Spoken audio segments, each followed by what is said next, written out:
అయ్యండి. ఇక్కడ వచ్చేసి ఎగ్గు మునక్కాయ వంకాయ పులుసు అయితే పెడుతున్నానండి. దాని గురించి 2 ఆనియన్ అయితే కోసుకున్నాను. ఆనియన్ అయితే వేసేసుకుంటున్నానండి. ఆనియన్ రెడ్గా మంచిగా ఫ్రై అయిపోవాలా. వేసుకున్నాక కొద్దిగా నూనె ఎక్కువనే పోయాలండి, తక్కువ పోయొద్దు, జర మంచిగా అవుతుంది కర్రీ. తర్వాత అల్లం పేస్ట్ వేసుకోవాలి. పచ్చి వాసన పోయే వరకు కలుపుకోవాలండి, బాగా వేగాల.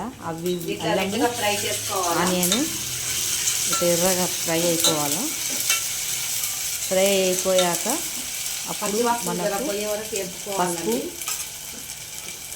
టేస్ట్కి సరిపోయేంత అయితే పసుపు వేసుకోవాలండి. తర్వాత మనకు రుచికి సరిపోయేంత కారం వేసుకోవాలి.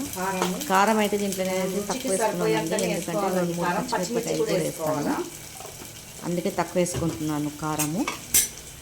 ఇది కోసి పెట్టుకున్నది మనము వేసుకోవాలండి. ఇది జర పచ్చివాసన పోయే వరకు వేపుకోవాలా. ఇది కోసి పెట్టుకునే అన్నీ దీంట్లో వేసుకోవాలా. ఫస్ట్ వంకాయలు మునక్కాయలు వేసుకోవాలండి. ఎగ్కి అయితే పక్కకు ఉడకపెట్టి అయితే పెట్టుకున్నాను. జర మంచిగా కలుపుకోవాలండి. తర్వాత మనము కలుపుకున్నాక ఒక 2 నిమిషాలు వేసుకోవాలండి, మనకు రుచికి సరిపోయేంత ఉప్పు అంతా పట్టేటట్టు. 2 టమాటాలు, పచ్చిమిర్చి అయితే వేసుకోవాలా. వేసుకొని బాగా కలపెట్టుకోవాలా.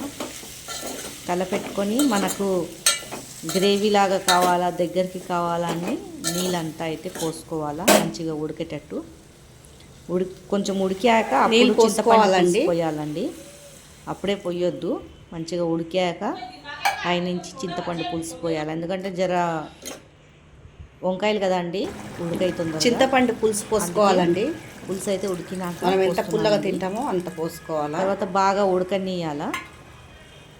మంచిగా ఉడికినాక దగ్గరకు అయిపోతుందండి. బాగా ఉడికేటప్పుడు మనం ఎగ్గుకి కాట్లు పెట్టుకోవాలి. దీంట్లో వేసుకోవాలండి.